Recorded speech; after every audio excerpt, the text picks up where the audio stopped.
नमस्कार मित्रांनो, आजच्या व्हिडिओमध्ये आपण पाहत आहोत पुण्यामध्ये एक सर्वात मोठा असा पूल जो झालेला आहे.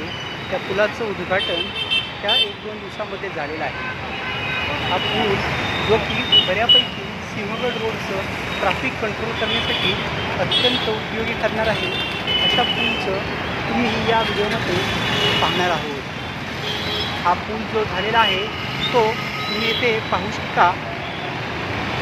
हा जो चौक आहे तो या साईडून सिंहगड करून येतो आणि सिंहगड तसेच जो नरे धायरी आहेत गावं त्या बाजूने येतो आणि तो आलेला पूल इकडे कनेक्ट होतो डायरेक्टली राजाराम पुलापर्यंत, जो की पुढे स्वारगेट आणि कोथरूड साईडला जाण्यासाठी नागरिकांना मदत करतो. याच्यामुळे आता बऱ्यापैकी ट्रॅफिकचा प्रॉब्लेम कमी होणार आहे.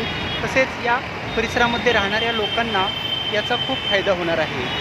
जास्त फायदा बाहेरून येणाऱ्या लोकांना जे येथील हिंगणे माणिकबाग चौक आहे त्या चौकामध्ये असणाऱ्या ट्रॅफिक त्यांना येथे लागणार नाही, त्यामुळे त्यांच्यासाठी प्रवास आता सुखकर होणार आहे. त्याचबरोबर येथे हिंगणे आणि माणिकबाग चौकामध्ये राहणारे जी लोक आहेत त्यांच्यासाठी हा रोजचाच झालेला ट्रॅफिकचा प्रश्न देखील आता मिटणार आहे. बाहेरून येणाऱ्या गाड्यांचा आणि वाहनांचा त्यांना आता कोणताही त्रास होणार नाही. मित्रांनो, हा आहे पुणे महानगरपालिकेचा जो अमृत महोत्सव वर्ष 2025 आहे त्यावेळी तयार झालेला ब्रिज.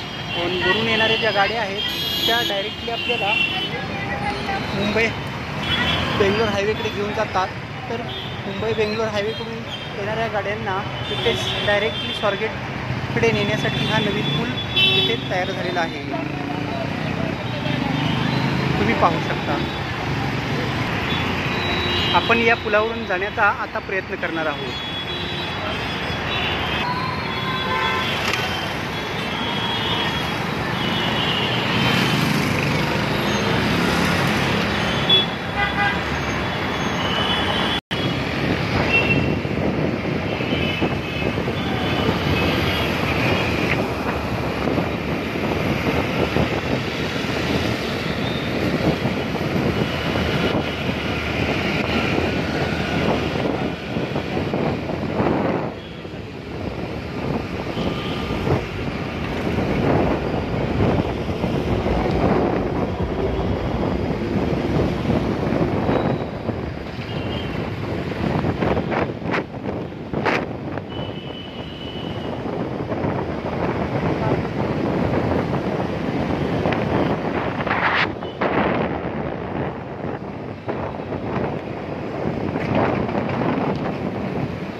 माईकवर गंत्रा. त्या मित्राने आपल्याला मदत केलेली आहे. या मित्रामुळे आज आपण हा व्हिडिओ तुमच्याजवळ लवकरात लवकर पाठवता आलेला आहे, आपल्याला रेकॉर्ड करता आलेला आहे. अदरवाईज आपल्याला कोणाला तरी अवेलेबल करून आपल्याला हा व्हिडिओ रेकॉर्ड करावा लागला. मित्रांनो, हा आहे पुण्यातील सिंहगड रोडवरील ट्रॅफिकचा प्रश्न संपवण्यासाठी मदत करणारा नवीन झालेला पूल. अशाच नवनवीन इंटरेस्टिंग आणि इन्फॉर्मेटिव्ह व्हिडिओसाठी आपल्या चॅनलला लाईक करा, शेअर करा आणि सबस्क्राईब करायला नक्की विसरू नका. जय हिंद, जय जिजाऊ, जय शिवराय.